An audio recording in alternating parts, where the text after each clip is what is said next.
bro, no bills. That boys ain't got no worries right now. The craziest part about it, probably the only thing best that come with being an adult is sex. And then it's bad shit to that. You can catch diseases. God damn. Okay. Fucking real. If y'all motherfuckers ain't if y'all on camera, man. If that is the worst thing about sex shit. Is diseases. So is it gone? Nah, you ain't do the mic check. Okay, so What you about to say about the worst thing about disease? No, that's the worst thing about sex. Like diseases. Yeah, I don't think that's just the worst thing. You might get and getting pregnant that you don't want to. You know, that was like the top two things. But you know, if you, I don't know. You know, nobody knows. You just know when you kiss them. them. You could be having sex with somebody and they in a relationship and that dude come and kill you, knock your head off. So it's worse. It's a lot of things that come with. Okay, so you're saying you rather catch a disease than have a nigga come kill you. That's what you saying. I'm just saying. Nah, but I got you, Tay. I got you. Nah, for real though, that shit luckily, bro, been good. And so, check. Mike, check. Just introduce what you got. Go ahead, man. Right, Go ahead, man. Right. Trial run. Welcome to Bomb Bag with Tay. We got a special guest. Been knowing him since we was knee high. Nah, not knee high. But sophomore year high school? About sophomore year. Do your introduction. Okay, well that's some type of lead me in, but you know, Stephen Mays, my boy Tay, Dante Creighton. Met sophomore year. You was like them saying y'all boys was one of the first people. You and Dre was like one of the first two people I met at Lamar when I first got there. Started telling jokes. I think you chopped on AJ, if I'm not mistaken, about his SpongeBob shirt. I don't remember that. See, I don't remember that shit. Cause I don't remember just chopping on AJ. AJ was my boy. AJ definitely my boy. You know what I'm saying? But I don't remember that was my first joke ever at Lamar when I got there. I don't know if it was the first one, but I remember you talking about his. It might have been the next time we seen you, cause okay. He had this. I think he had the star, the Patrick Star on his thing. And you said something about I don't know what the joke was. Okay. But you roasted them. Oh, okay. Well, see, that's just out of love. Then I don't roast nobody if I don't fuck with you, bro. That's what I'm saying. I can't really. I don't really roast nobody if I can't fuck with you. So if I told a joke about you, you know, you get it all the time. You know what I'm saying? So, you know, if I don't, you know, nudge at you a little bit, man, you know, that's all love. Cause that's, you know, but you know, I'm not really coming from a malicious place with my jokes. And I don't really try to do that. So, from being funny all your life, did you know you wanted to do stand-up comedy, or you just was like, you know what, I'm funny, and why not, you know what I'm saying, make some money from it? Nah, bro, I never knew that I wanted to be a stand-up comic. I used to want to be an actor. Right. You know, that was my dream, because I started off actually acting. You was an actor? Where you acting? Middle school, G. I was middle school, like a little bit of high school. I was in theaters. But even outside of that, I was like, it was like this place, it was down the street from the mall. Yeah. And I did acting there. Okay. I took acting class. I was in plays. Okay. Like Medea type plays. Nah.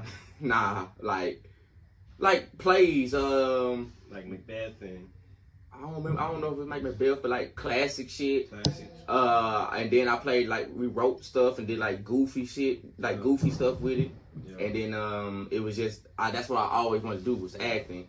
But I've never thought it's never been like, oh, I'm gonna be funny. Right. That was something that's just like it's just like I get around people who make me feel I don't have to be like I can just be creative. Right. And so that's where it was. It mainly just, you know, hanging around y'all and just being around y'all all day. And I was like, see, you should do comedy. I said, I'm like, I don't even think it's funny. Yeah. I was just, you know, I was just being myself. To the stage? Y'all boys, bro. Y'all like close friends. And then eventually just not doing shit after I remember it was in college because it was just so many people. Everybody told me, you used to do comedy. And I was just frustrated with class. I said, I walked into class. I walked into my dorm room, told my roommate. We talked about this other day. We still chop. He was like, man, I'm finna be a comedian. That's it. I just said it like that out of frustration. Yeah. I said it out of frustration. And then, you know, we was doing little stuff around the tip. Like, I would like do little show. Tip. Break that down. We don't know. We don't know what the tip is, man. It's UTEP, University of Texas. So we called it the tip. Okay. For the fellas. Not the everybody. Cool little slang. Yeah, the cool little slang. I'm supposed to come out there and visit you, man. Yeah, you're supposed to. A lot of people are supposed to. El Paso just far. If we do everything we were supposed to do, you know, I'll probably be like having like $5 million right now, man. So everything I was supposed to do, I will be a lot further in my journey. Right. You know, so that's a lesson I'm taking on myself. But it's a thought that count, though, right? It's always the thought that counts. You know, and if we go by off the thought that counts, you know, it'll be a lot more good people in the world. But you know, it's not. It's all good. I thought about being a good person, but you know, I didn't. I thought about going to work, but I didn't. So, when you did your first stand-up comedy show, like, what was the feeling? Like, was it like nerves? Was you like? It was mixed because when I got there, it was in Houston. Yeah. And I remember the host, it was Ali Sadiq. And I was like, okay, I can do this. When I got there, I was nervous as shit. Yeah. And then I was like, I can do this. Saw some comedians. I was like, I can get to this. And then the dude right before me, he went on, you know, you get 5 minutes. Right. And he just killed it for like 15, 20 minutes straight, bro. And I was just like, what the, like, how am I supposed to, I was like, how am I supposed to follow that? It's my first time here. Yeah.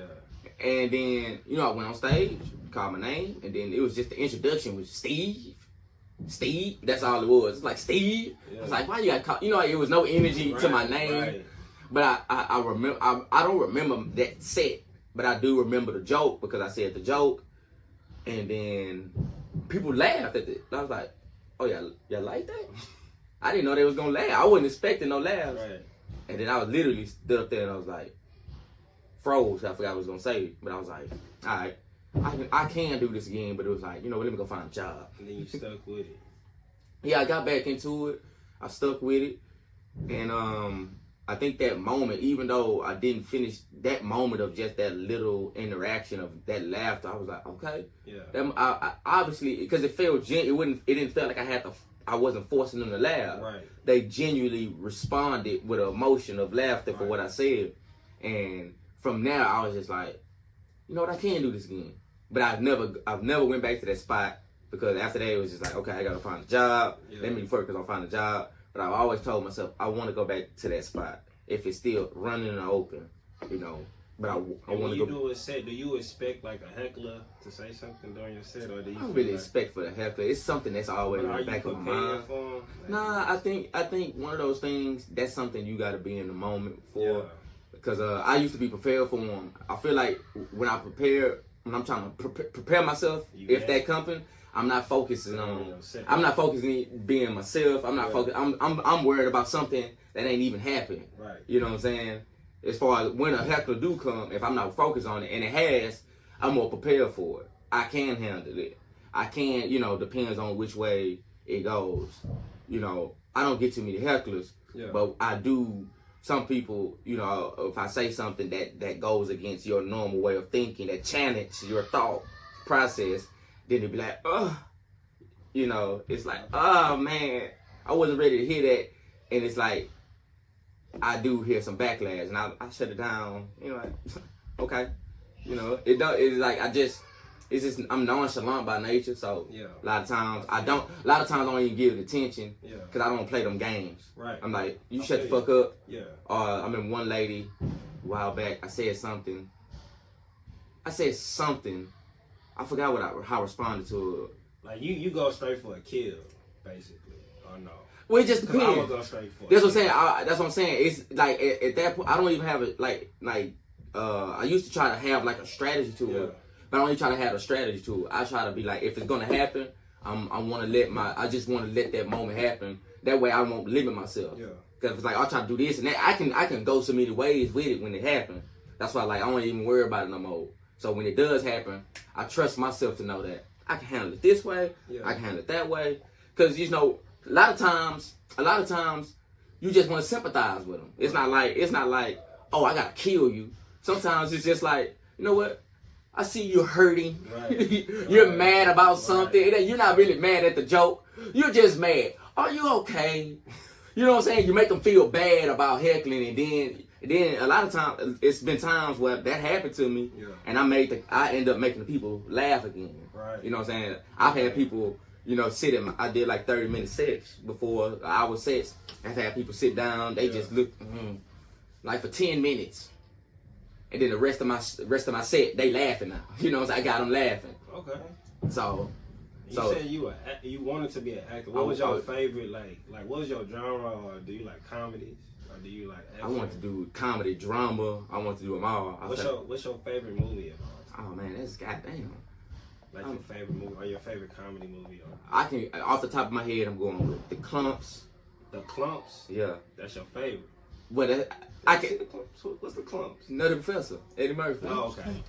I feel like that whole dinner scene, bro. I can act that out, G. And then National Security. Say a line. Let's get a line. Okay, let me get it. One full portion. One full portion. Half portion. One full portion. Hey, you want to get through by the grapefruit juice? You want to break that down? Hey. What are you doing over there? That's the boy doing. Get your hands away from there. Hey, honey, get the boy. Now spoon or fork. Now spoon. Now fork. Boys will be boys. Boys will be boys. I really know this movie. I really know the movie, G. I know that movie, G. Hands down forward, G. National Security. I need one. National Security. National Security is my shit, bro. I can watch that whole movie. We need a scene about you. Okay, damn. Let me see. National Security. Oh, okay. This was one of my favorite scenes in that movie when they was at the car. Yeah. Getting beat up. Yeah, before he's gonna be beat up. Do you need any help? Do you ask if I need any help, or you ask me if I'm robbing this car? Okay. Or you robbing this car? Does it look like I'm robbing this car? You see a white man with a hand in his car, you're probably just asking if he's going around being a good Samaritan. You probably figured he's just going around turning off people's lights. Okay, let me see your registration. No, let me see your registration. Then you know the whole dialogue between them. And then it's like, it's a big ass bumblebee behind you. If I get stung, I'ma seize up and die. Yeah, so that's one of my favorites, man. I can act that whole movie. I can like get all you. the Fridays. All the Fridays? Yeah, I like the Fridays too. It's not my favorite comedies, but I'm a fan of. It's not like I'm not a fan of them. Yeah. You know what I'm saying? So who's your favorite comedian of all time? Like if I had to choose one, Just one. You just got one. Eddie Griffin. Eddie Griffin, that's your favorite. If I had to choose one all time, Eddie Griffin. Yeah, that's because I remember that's like the first person I ever watched. Besides, like I grew up on the Steve Harveys. Yeah. Watching Steve Harvey, listen to the I would D.O. think Bernie Mac would be your favorite. You kind of got some. They say I appreciate that, but why would you think that? I kind of similar in style a little bit. Okay, I appreciate that. I do appreciate that. I feel like Eddie Griffin was more relatable to me because I just feel like when I first saw him, and he was like one of the first stand-up. It was like a VHS tape. Yeah. He was like with the No Limit Soldiers. Yeah. That was like the first stand-up I ever seen, and I really liked him. And so I remember seeing this voodoo stuff. That was like okay, and the things he talk about, and I was like, man, that's. And he just like during that era when I first watched him, around about 12, 11, watching him as a young black kid, I felt more relatable to him. You know what I'm saying? As far as just like black kid, young black dude. Energy, joke about the real shit, joke about the surroundings, see something, we just make the best out of the situation. And then from there it's just the love grew. Steve Harvey, Bernie Mac, and then as I got older, just being exposed to so much more of the comedians, the people that's not even mainstream that should get the credit, like the DeVille Crawfords, the Patrice O'Neills, etc., the Bill Blur, you know what I'm saying? Like those people I've always like seen and related to. So that's your favorite. I would say hands down my favorite. You say choose one, I'm gonna have to say Eddie Griffin. But that's not who you feel is the greatest of a comedian, or do you feel like he's the greatest? No, I wouldn't say he was the greatest. He is your favorite. He's top 5 for sure. Who's the top 5? Him, Cat, Richard, Chris Rock, Dave Chappelle. Yeah, D.L. Hughley. It's so many of them, man. it's so many of them because I like all those guys. Like I get in a mode where I can watch him. I get a mode I can watch this. I can get a mode. You know, I caught myself watching some old school Damon Wayans, some old school Tommy Davidson. Yeah. Like, what about Eddie Murphy? You don't think Eddie Murphy? You know, I listened to him. I never really seen, I can't, because I haven't really just watched the Raw and Delirious just straight through, so I'm not finna sit up here like I just like, oh, that's the motherfucking greatest. You know, I've watched it, I've seen it, but I gotta go and watch it again, like watch it all the way through, and I haven't really done that, so I can't just be like, but as far as what I've heard and seen, Eddie Murphy is funny, you know, like, but I don't have him on my playlist like that. So, but when I watch him, when I get in the mode, when I want to listen to Eddie Murphy, I want to listen to him. Martin, even Martin, you know, I put Martin up there too. Yeah, Martin. Because I listen to a lot of Martin, especially like the You Go Crazy special. Yeah. You know, that was like legit. Martin. Yeah, Tommy Davidson, I saw like the Tommy Davidson special. He did like a 30-minute one. I saw it on YouTube. And I watched that like multiple times. That mug, that's hilarious, man. Yeah. You know, He's funny. He's funny, G. He's funny, so. Yeah, he was not really that funny to me. I did just go to one of his shows. Mm-hmm. He know how to work a crowd though. Okay. But he has like a certain crowd that he's like for, I guess, cater to, I guess. Yeah, I guess everybody has a certain crowd who they cater to. So I don't know. It's tough. That's the tough thing. About being a comedian. It's like first you gotta find your comfortability being on stage and being comfortable. Not everybody's gonna like you. Right. And you know, one of my rules is okay. You're gonna respect me, and so long as I feel like I can get that respect, I be like, eventually you will like me, cause it's like, you know, high school. Yeah. Everybody met me at first didn't think I was funny, but you did. I did. Exactly. I did. So eventually, I hanging around you. That person hanging around you. They gonna like, damn, Steve is actually funny. It's like Steve. So it's just as long as you respect me, I can always still get that. I can still get you on my side, and it's not like I'm gonna force you to make you laugh. I'm just like, you don't think I'm funny? Okay, cool. But watch. You know, keep watching me. Yeah, for sure. Lil Duval is a person that I think is very funny. Yeah, I respect him. Have you seen him in person? I never seen him in person. I've seen him stand up. I've never seen him private. I like to go see him in person, but I really respect him. As far as it's even outside, bro, just like his mindset. Watch his interviews. I like his mindset. You know, as far as like entrepreneur wise too. Because he been in the game. He been in the game for a long time.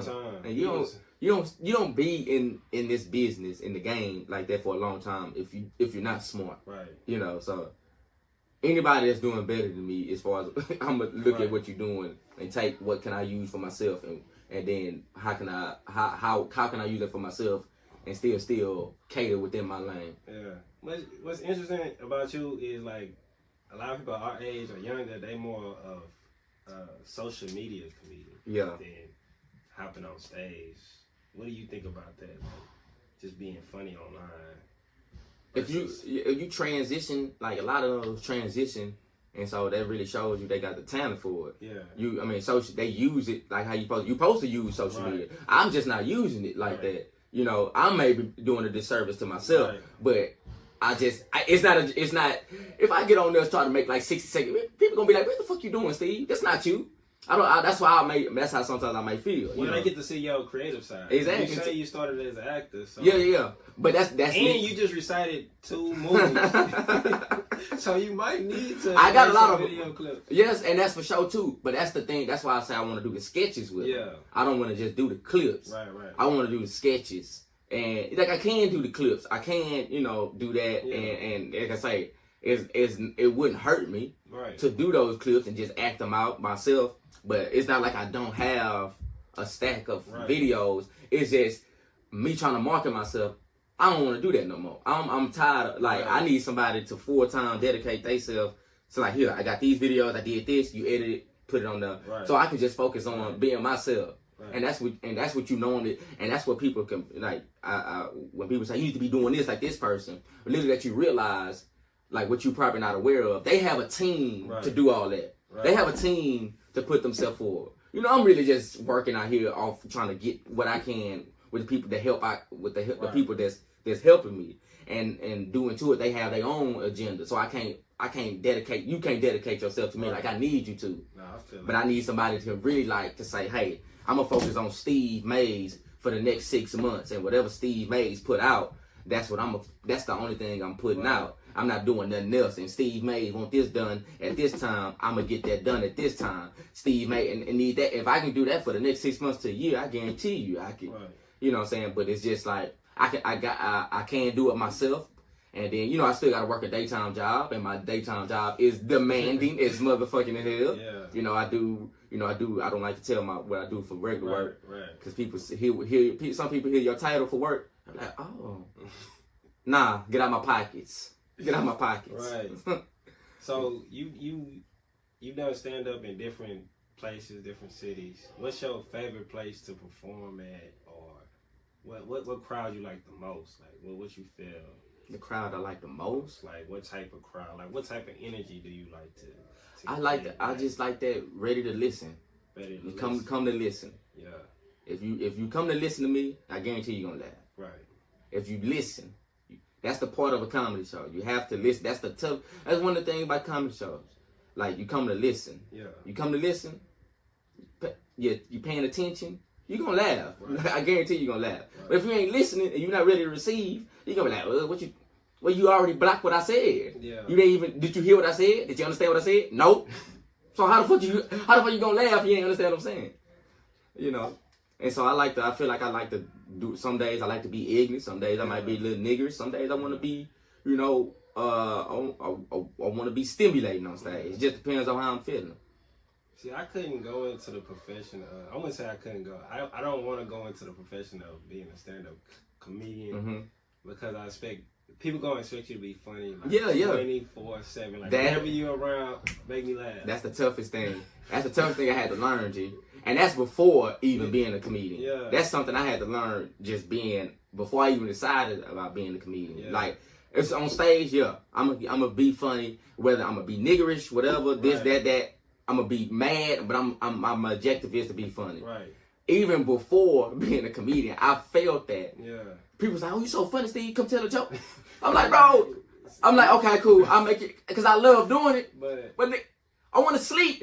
I want to go to sleep, bro. You want to chill? I want to chill. I want you to make me laugh. I like laughing too. Right. You know what I'm saying? Right. Like, that's one of the toughest things about being a comedian. People expect you to just you're not, you know what I'm saying? You don't play football all day. You work on cars. People that are like, oh, come fix my car. You don't work on cars 24/7. It's the same thing with DJing. Like, if you're a DJ, they think you know every song that ever came out. That's the expectation. Song that's not even out yet. That's the expectations. But a new way I could think of it is just that's how probably people perceive you as you being good at your craft.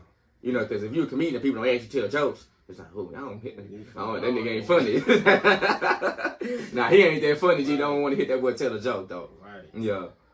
And so that's one I had to learn that like before I even decided to do comedy, bro. That was even before comedy. That was something that weighed on me before I even decided. Now that I started doing comedy, I'm able to handle that more. I'm like, I'm not finna waste. Like I don't have to try. I'm not finna waste being funny. I'm not even in that mood. And I can just sit here and have a conversation with you. I can just have a conversation with you and be funny. Right. You know what I'm saying? Me talking to you. I can just say something. Oh, damn, let me write that down. You know, oh, whatever. See, you're so funny. That's how I became being funny anyway. Right. It wasn't like I was telling jokes. It was just like, just being. Boy, you should be on stage. You should be a comedian. You know this. DJ. Oh, Dante, you DJing off of YouTube? Boy, you should do that for real. You know what I'm saying? You know how to mix your YouTube videos up. Different tabs. You know? You remember college parties? You know. Yeah. I was finna say. Pass me that. Here you go, some water. Yeah, I did appreciate that. pH banners. So, like, I don't know if you got on timeline, but, like, in the next 5 years or so, where you see you being at with the comedy? I did tell him I do have a timeline, too. So I told myself within the next two years, I do want to be, like, I wouldn't even say mainstream. I just want to have I got a following. And I got to remember, I do have a following and I do have a strong support group.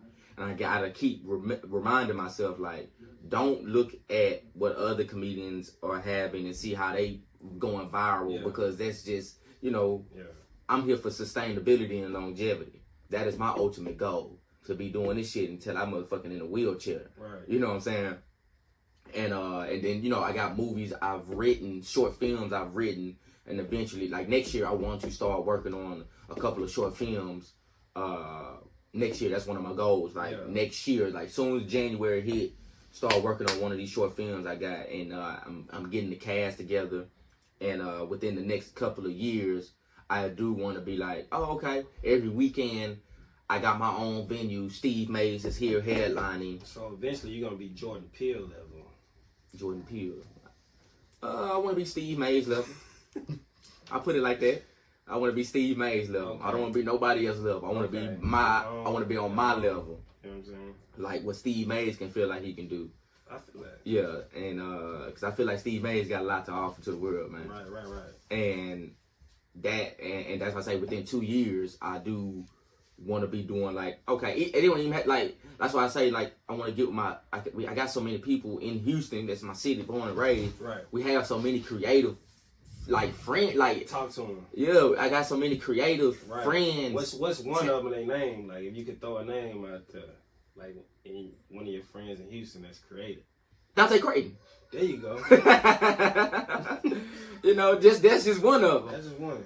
But even the networks and even that, I'm like, bro, I can be coming home once a month and we can put on a comedy show once a month, a sketch, whatever, and then host this, and people can come out, donate, put whatever in the ballot, and I can come give you, you know, whatever I got, new shit, whatever, once a month. Yeah. And I can be doing that here,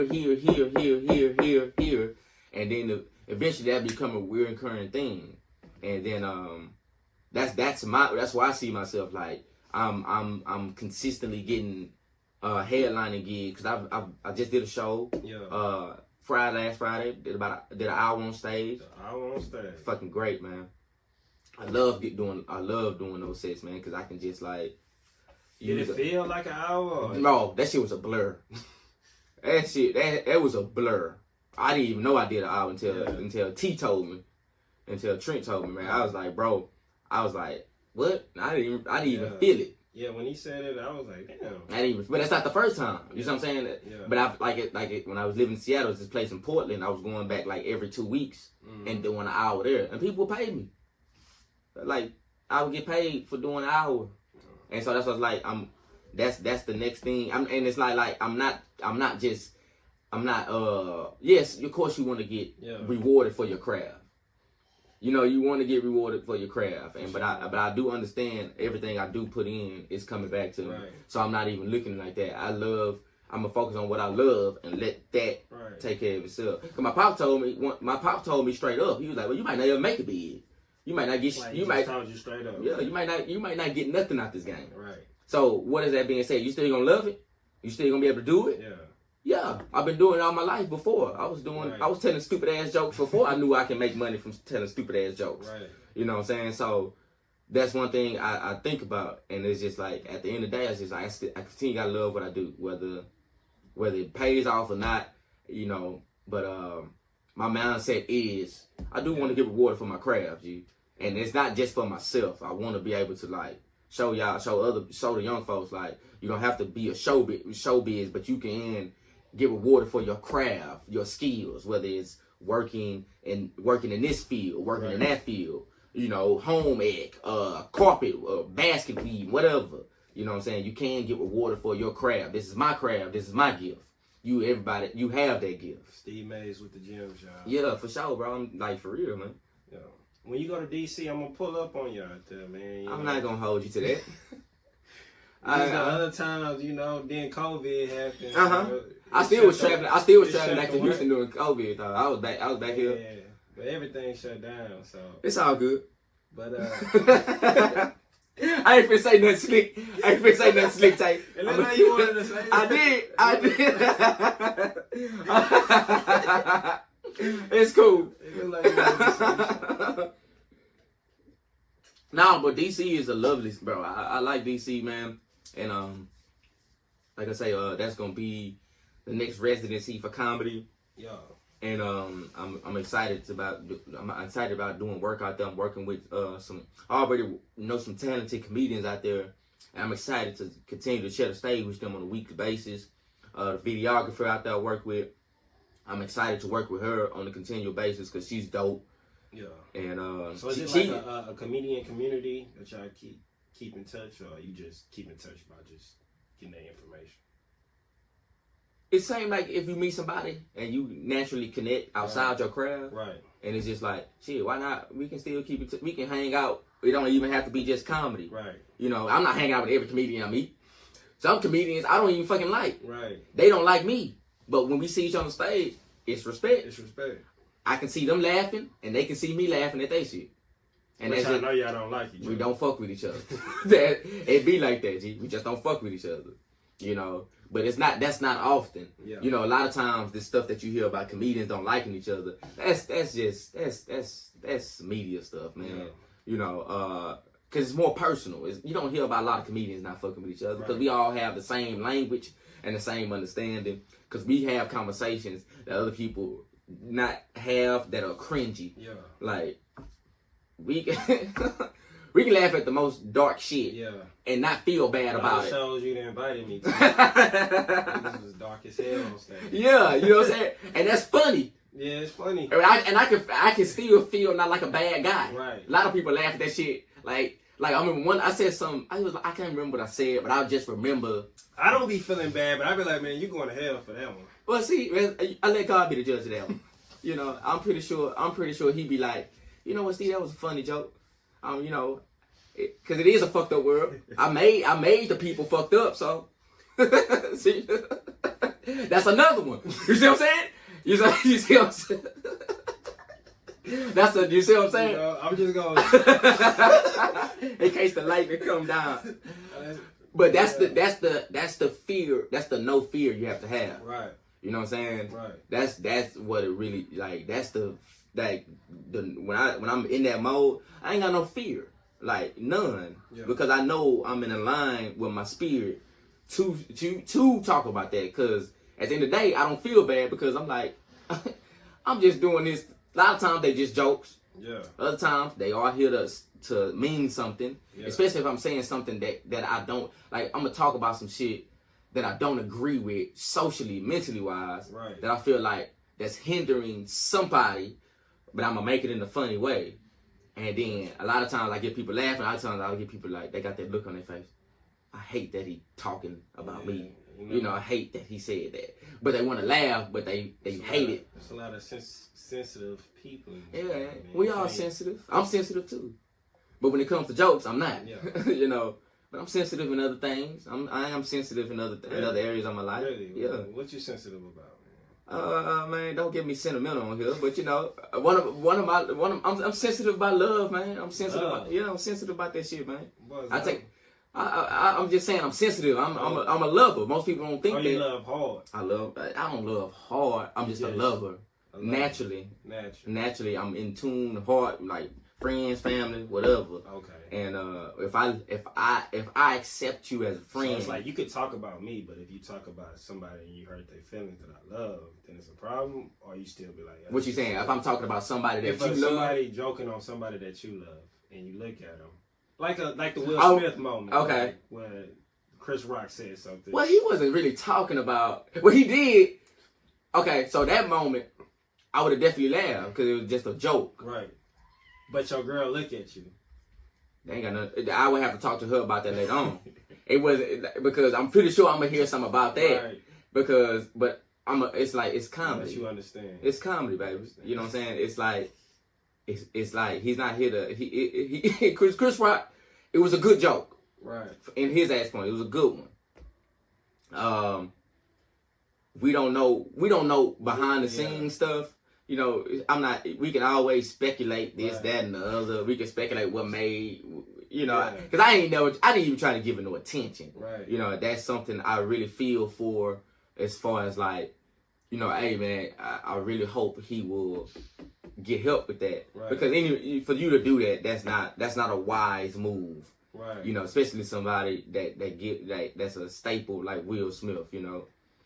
That's just not just a last straw though. Yeah, that's what I'm saying. That's the last straw. You know, you gotta understand what he been through. Yeah. He been hearing a lot all the jokes, all the stuff they've been through, all the public shit, and he just like, you know what?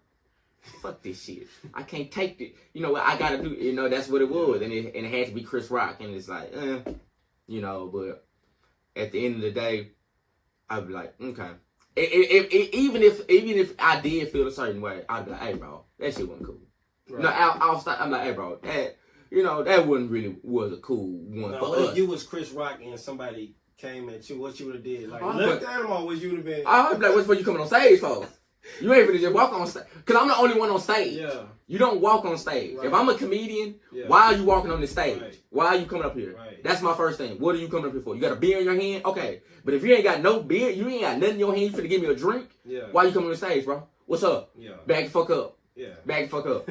What you got going? Because that shit happens, bro. People get mad, bro. People get mad over a joke. And I understand it. I understand it, G. Yeah, I really do. I really do understand it. A lot of shit is personal. A lot of shit is personal, G. Yeah. And I can understand people getting mad over a joke. I really do. I really do. But people, a lot of times people don't understand about comedians. A lot of shit they talk about, they've been through it. Right. They experienced this. Right. But you don't understand that because we not here to make joke and light about our experience. Y'all not seen as regular people. We're not seen as that. You understand a lot of shit that we come on stage with, we done cried about it at nights. Yeah. Long nights. I didn't even know that. Some shit, yeah.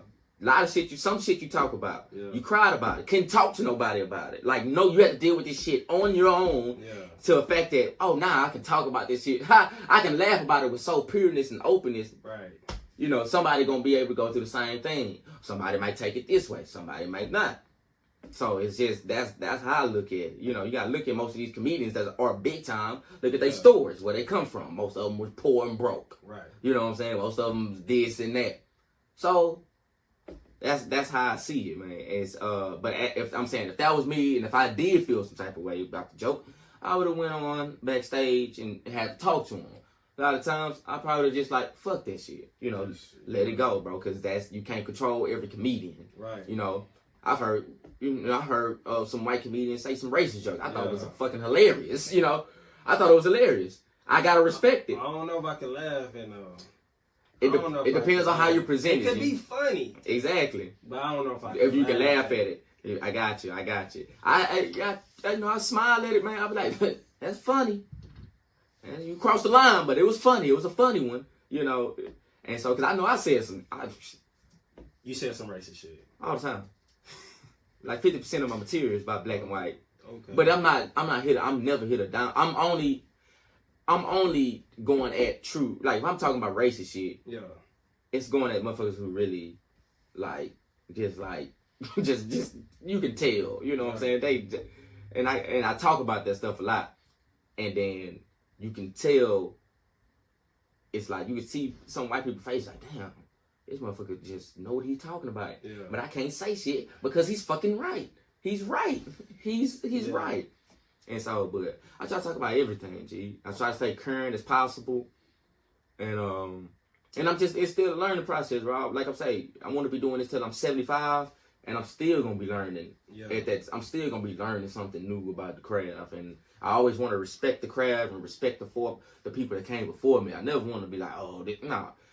Every comedian that came before me, the Bernie Macs, like you say, they made it easier for me to be a comedian, bro. They made it easier for me. Even the people we see now, you know, on they start off social media and then end up going to the comedy club. They still made it easy for me. They still making it easier for me. Nah, that's what's up, man. Because it take a lot of courage to do that shit. Man, it wasn't easy getting that courage, bro. Because when you tell a joke in front of people that don't laugh, boy, that hurt your self-esteem. Yeah. That make you question your manhood right there, Jay. Like real talk, man. You tell a joke in front of a group of people, like you supposed to be funny, and you're not funny. That'll hurt. That hurt. Then now mentally you fucked up. You don't know which way to go. You can't save yourself because you're in your head. Yeah. Like, damn, what the fuck I supposed to do now? Well, let me try this shit. Well, that didn't work. The more shit you keep trying, the more shit ain't working. It's like, what the fuck I'm doing with my life? Yeah. You know what I'm saying? But it's just like, at the end of the day, you gotta I weigh it. Okay, that was a terrible show. Oh, this still was all good, but Yeah. I still take that as a lesson. Even the good shows, I still take that as a lesson. And so that's how. I feel like Bill Bellamy said every comedian has bombed on stage, so it just comes. If you a comedian, say you never bombed, you probably have. You probably have not never bombed. You probably have not never bombed. You know what I'm saying? Because I can't speak for every comedian experience. I just feel like, I don't know, for me, if I'd have never bombed, I feel like I wouldn't did as good as my last set. Right. All that, the times I did bomb make me so much, like when that last set I did, it made me, like the times I did bomb, even like it made me feel like, oh shit. Yeah. I got this now. I can't do no worse than that. Yeah. You know, I can't do no worse than that. Right. You know what I'm saying? And it's just about being relatable to people, and it's a mental and emotional game, man. Yeah. It's heart, mind, and soul. Like that's what comedy is, bro.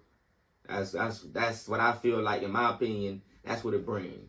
You know, you got comedians make more money than doctors, and they save lives. We save lives too. Y'all do too. We do. You know what I'm saying? We depressed. Exactly. We save lives too. Yeah. I had a dude told me straight up, "Fuck you" on stage. But at the end of the set, he didn't want to give me a hug, and I was like, you know what I'm saying? Because because I said something that triggered him, but I was like really saying it for a reason. Right. It's like, why are you, like, you got other people dealing with real shit, but you want to talk about this? So it's like, shut the fuck up. Right. Like, why are you complaining? I understand we all got problems, but this should be the minute of your problem. If you complain about this, and you got these people, they shut the fuck up. And like, straight up. And then somehow, I ain't say it like that in the joke, but that's the basis of the message. And it triggered him. And in the set, he ended up like, oh, you got a fan in me now. I said, cool, appreciate it. And that's what I feel like is true strength. When you can turn somebody around and like get them on your side. And that's what really comedy is about. You know, because people ain't gonna like you. The people just not gonna like you. At first, bro, how many times you just walk with somebody, you just like them when you first meet them? And if they ain't funny. Exactly. You don't fuck with people if they don't tell a joke. Yeah. So, and that's fucked up about people.